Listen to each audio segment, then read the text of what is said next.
I'm Chely Wright. That's Eaton. You're watching In Focus. Thank you. That was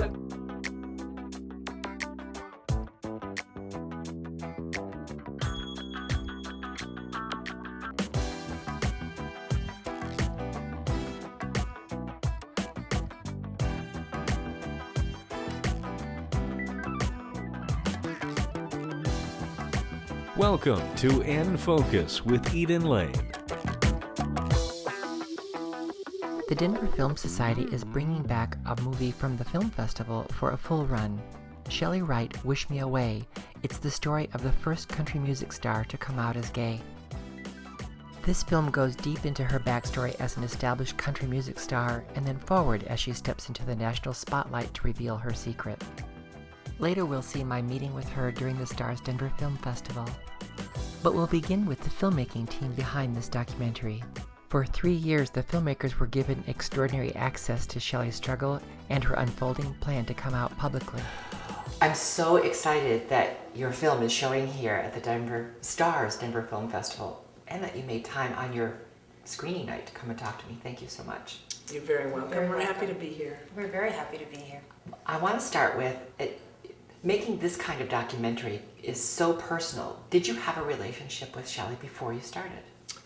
Actually, Beverly and I had never heard of Chely before we started. In fact, we mispronounced her name. We said Chely, Chely. No, we hadn't done that. And even though I grew up in Wyoming, you would think I would be a country music fan. I wasn't that big of a fan. We met serendipitously through a film that we had done, Beverly and I had done, that aired on Logo, and Chely had seen it when she was in hiding, and remembered it. And then after she started coming out, thinking, maybe I'll write a book, she discovered through mutual colleagues that we could be reached. We were the people that made that doc. Yeah. What was that documentary that sparked her? It was called Be Real, Stories from Queer America. That was a series, right? It turned into a series. We did it as a doc, and it went to film festivals, and then Logo picked it up, and I think they aired it multiple times over a year. And Chely, who was hiding, she says that she was afraid to go into a record store and buy a K.D. Lang album. That's how closeted she was. She was behind. As if just buying K.D. Lang's music means that you're gay. Well, that's what I mean, because everybody knew who she was, and that's how terrified she was. And part of it. How do you begin when someone is that terrified to do something so high profile as a documentary? Well, by the time we had met her, she was beginning to come out of hiding. She had probably told a handful of people, maybe 5 or 6 people. So you understand what we didn't know was that she had recorded some of her process in video diaries, which if you see the film, those are really wrenching. Yeah, some of those entries are really wrenching. So you see, by the time we met her, she was still feeling her way along, but she was ready. She knew that she wanted to do this. So we were off and running. Doesn't it seem like she kind of had to do this? Yes.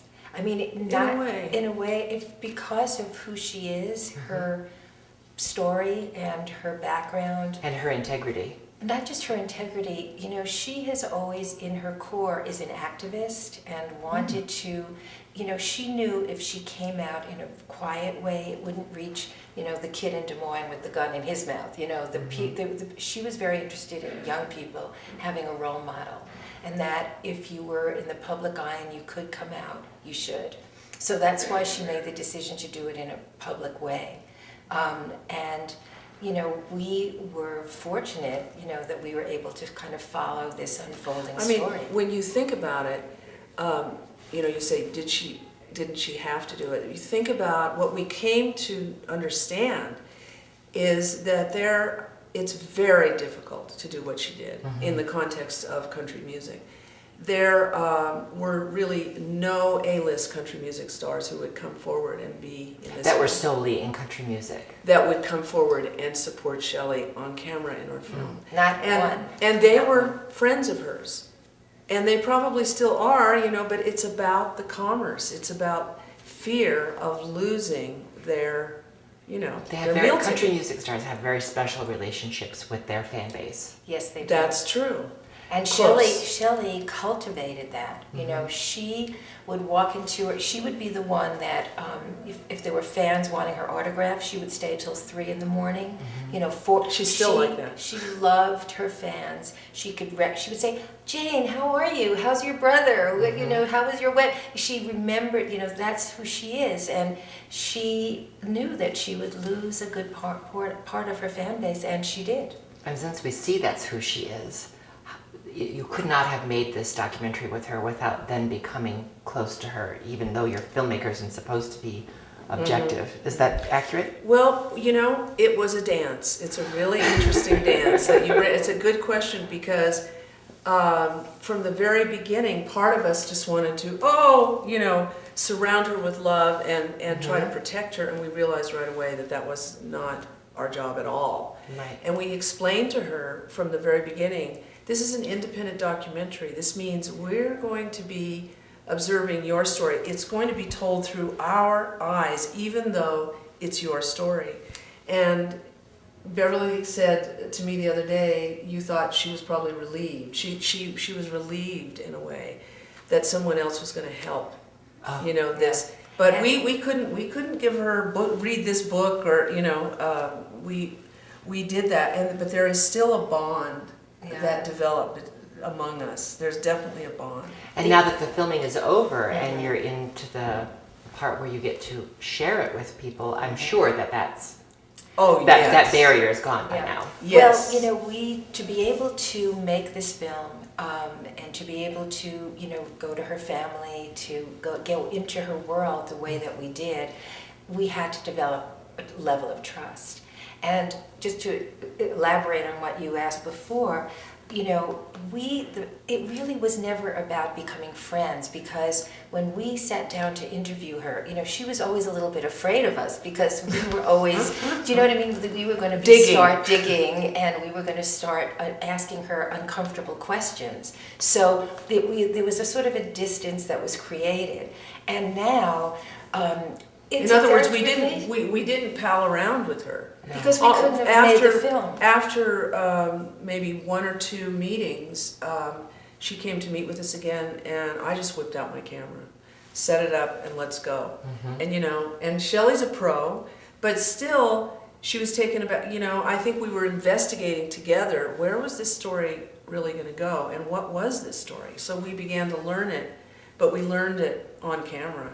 Part of why the film has been really well received is because it doesn't feel heavy-handed in any way. We're not trying to put a message on it or put our own point of view on it. We're really just telling a story, a very compelling story of a very charismatic character, and it's, we didn't feel like it needed anything more to reach people.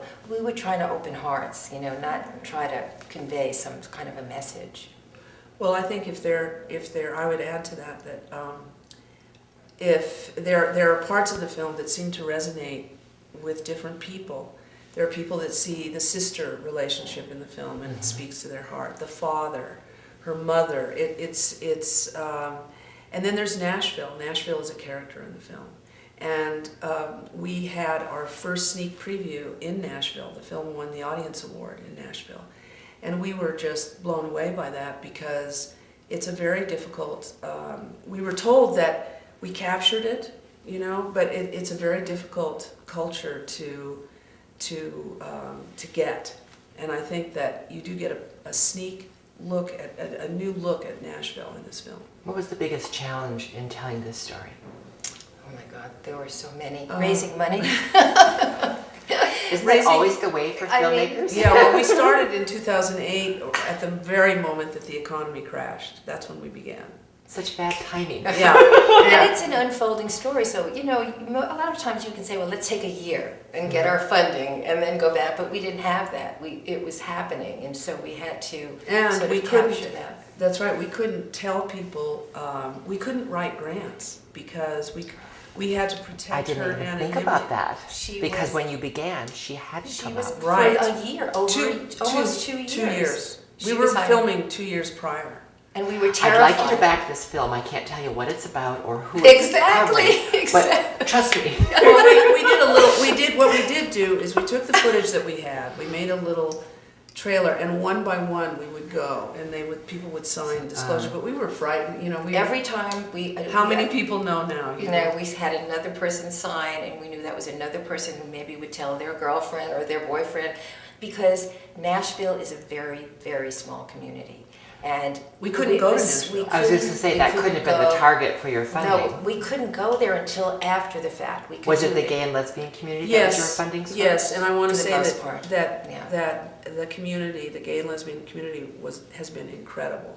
And the support, the group of investors that finally we have, they're more than investors. They've become a working group of people that care, so that the film will continue. They want this film to have legs, to have a life, and we do have a distributor, theatrical. Oh, we have a theatrical. That's often a goal for going to film festivals, is to secure that. Yes. So, what's next for this film after you're done with the film festivals? Well, we are going to have a theatrical release, and what we want for this film is, involves outreach into communities. I mean, we have the support of the gay community, but we didn't make this for the gay. We made it for we made it for Heartland community and families, Midwest, and families, and people, what they call the movable middle, religious people that are open, because Chely's a Christian. I love that part, that you're able to share that her faith remained with her through this process. Yes, absolutely. And I think when Chely talks about some of the response when she's come to the film and the people that come up to her, it's very often people who are kind of returning to their faith, that she's inspiring them, that they too can, that there's a place for them. That there's a place for them. We want this film to open people's hearts and minds. That's our goal. The best, we love being in the audience and watching people watch the film and then come up to us after and just say, thank you for making this film. I'm going to take my mom to see this film. I want myself, it's like people want to share this film. I think that happens even with people who see your film that may or may not be lesbian and gay. I think they're going to want to share it with their parents for all sorts of reasons. Yeah. I hope so. That's what we hope. Well, I know that it's a big night for you here. You have to get over to the church. Yes, the Highland Church. Yes. For the Get screening. me to the church on time. Yes, get you to the church. I love that. You don't never miss a song cue. Yeah, right. But you made time for us, and I so appreciate it. Absolutely. Thank you very We much. miss it. It was really are good at your job. During the Stars Denver Film Festival, Chely Wright Wish Me Away had a special premiere screening outside the normal venues at the Highland Church. And I met Chely in one of the prayer rooms just before the event. I'm so excited that your film is showing not just at the Stars Denver Film Festival, but in this venue that has never been part of the festival before, and that you're giving us time today. Thank you so much. I'm happy to talk to you, and I too am really excited that the film is at Highlands Church. It's meaningful on a lot of levels. They even rescheduled their symposium about being an emergent congregation so that they could have it surrounding the showing of your film. It's exciting. We met your producers, directors earlier today, and how fun are they? I wanted to put them in my pocket and I take know. them home. Everyone wants a Bobby and a Beverly. I want little action figures of Bobby. Like McDonald's should sell them in Happy Meals. Don't you think that'd be great? I do. A Bobby and a Beverly. Yes, and that would almost be life sized if they're Happy I know. Meals. To scale. They're tiny. Well, how did you? They told us a little bit about how you got connected to them. That you saw their work on Logo. Yeah. What was it about their work that made you reach out to them? Their documentary "Be Real" was a show that I watched in the secrecy of my home in Nashville, way prior to my ever imagining that I would come out, and it inspired me and terrified me and tortured me because I saw these everyday people that they chronicled coming out, and I literally grabbed my stomach and writhed in pain and jealousy and triumph for them as I watched the film that they made, and then really kind of forgot about it. And as I was in New York having a meeting about the release of my record and my projects to come out, I was meeting with a guy named Craig Carpel. And this was before you were writing your book? As I was writing my book. And I was meeting with Craig Carpel in New York, and on his wall was a film poster for Be Real, and I said, "Oh, I saw that film." And he said, "Oh, I know the filmmakers of that." He said, "By the way, are you documenting any of your process by video?" And I said, "Well, I've been doing video diaries as I Which are included in the film. Which are." And he said, "You know, you should meet the TV gals." And I said, "The TV gals, interesting." And he said, "Yeah, you should just meet with them." And I guess I had it in my head, maybe they'll help me catalog my video diaries, and really I certainly didn't go to them asking them to make a feature film, but I reached out to them and emailed them and asked them to meet with me, but didn't explain what I wanted. And they put me off a couple of times and were just dismissive of my emails. And then finally I said, "Hey, I'll be back." This is prior to my moving to New York. And then I said, "Hey, I'll be in New York again. Can I buy you dinner at the Tribeca Grand?" Is where I stayed when I was in New York. And they said, "Okay, sure." Yeah, the TV gals, they never pass up a free meal, they'll tell you. So as it turns out, one of them got sick. And I said, okay, so I couriered the information, you know, my records and posters and information to their apartment.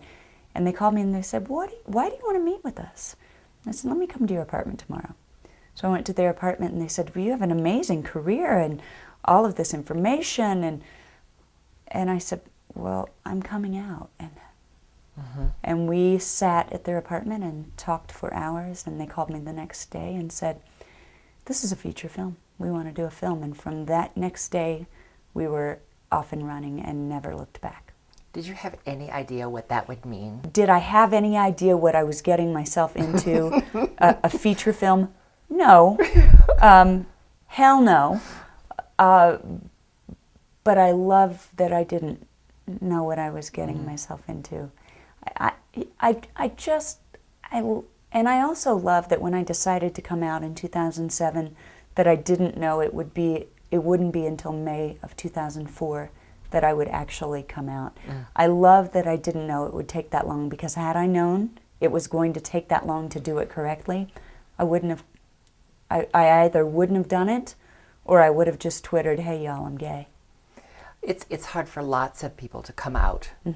Yeah. But when you're not just a public figure, a successful public figure, but a country music artist has a very unique relationship with their audience. That must have been another layer that most people can't understand. I don't know that. You know, I thought that at one point. Did you? I did. I thought that, well, no one understands this. But then the more I hear the stories, in fact, Wish Me Away has been a teaching tool for me, in that I have learned that my story is everyone else's story. And I thought that, although I was uniquely positioned with the country music audience, and I do have a unique relationship with a whole bunch of people, my experience with my public is no different an experience than a favored geometry teacher's experience is with his or her students. So, I love that. do you see what I'm saying? I do. So everyone has a public, and the experience is relative. And the stakes for the teacher are his profession or her profession, just like they were for you. And being in favor, being the apple of a community's eye, is no different whether you're a favored country singer or a community's favored geometry teacher or a district's favored political leader. It's the same. You mentioned those video diaries that you began before the project began, and they're included, and they are intimate. Yeah. Who did you imagine you were speaking to as you were doing those? I didn't think anyone would ever see them. Really? I wanted to see what it looked. I wanted to see what I looked like doing that, and I know that sounds narcissistic. No, it doesn't. But I think it's I knew what my breakdown sounded like because I was writing songs about it. I knew how it read. I was writing a book about the dismantling of me. Sometimes, at one point in my career when I hit a writer's block with songs, I went downstairs, and I don't paint, by the way, but I had no paint in my house, so I got out every color of fingernail polish I had in my house and poster board, and I began painting with fingernail polish on poster board, and really, set out a series of paintings. When one doesn't, there's a famous quote, and I don't know who said it. My friend Kristen Chenoweth loves to say it. We sing when we don't know what to say anymore. It's like in musical theater. They burst into song when they just don't there's have no other the way to express it. And I feel like when I began doing these video diaries, it's because I just didn't have the songs anymore. I didn't have the words I just couldn't type any more words. So I just wanted to see what it looked like. And I wanted to chronicle it in some way. I didn't think anyone would ever see the video diaries. And in fact, I never viewed them. I knew if I ever did, I would start editing them and start, doing my hair and makeup for a late night video diary. And, once we go there, girl, we're in trouble. We can't start doing hair and makeup for video diaries. But I guess I was either doing them I thought I would see them or no one would see them, I guess is my answer. Watching them, it feels like you're speaking to the viewer, like you were speaking to me or to whoever is getting the chance to see them. You said it's about the dismantling of you. Well, if that process was the dismantling of you, what is putting you back together? Or what has put you back together? It's a great question. Perhaps the process itself. I was thinking earlier today that the TV gals were part of my coming out. The aggregate of the team that was assembled in my coming out process was actually the rebuilding team as well. So the people who had an up close and personal front row seat of watching my breakdown were actually part of the rebuilding, I suppose. In the moments, not every moment shot with the TV gals was watching me fall apart. No. We also had moments of, I would go over to their, I didn't have a lot of friends in New York. I picked up and moved to New York City to, I guess, run toward something. I wasn't running away from Nashville necessarily. I was running toward my new life, but yes, I was there writing a book and working at Random House writing my book, and but I was also developing new, real, healthy friendships. And I also spent time in the TV gal's kitchen, eating chips and hummus, and in between talking about how they were making this film, they would also tell me, I'd say, well, what about when you guys first got together? What was it like in San Francisco in the 70s? And as documentarians, they were probably resistant to sharing too much. There was a wall, a very professional wall, but there was also a friendship, that there was a humanity. They also saw the girl in me that needed someone to reach out and grab her and hug her and say, you're going to be all right. And so in the midst of this jungle of advocacy that they're making their film and it's all for the art, they did reach out and just there was a light at the end of the tunnel. I could see it. I could see healthy lesbians in a long-term relationship. I love it. What do you hope someone takes away when they come to see this film? I hope when someone sees Wish Me Away that they see their story. And that's so far what has moved me the most, is that people who come, by and large, a lot of people don't love country music. There'll be a lot of fans that say, "Oh, I've loved you since 1998," but there are a lot of people who come too that say, "I got to be honest with you, I had never heard of you," and that's great too. I love it when people come to see the show, the film, and sit down and say, "It was my story on film," and it was as if I sat down and watched my life unfold, and I feel less alone. I love that. I do too, and I think that this film will accomplish that for you. Thank you so much for making time for me before your first screening right here in this beautiful church, so appropriate since faith is such an integral part of your journey and who you are. Thank you. It's been a pleasure. Chely Wright continues her journey as a community leader well after the completion of this documentary. And you can see this powerful and revealing film, Chely Wright, Wish Me Away, at the Denver Film Society starting on the 15th. Visit denverfilm.org for the details. That's all for this edition. Remember to join us on Facebook and Twitter. With all that Colorado has to offer, we're here to help you keep it in focus. Thanks for watching. Good night.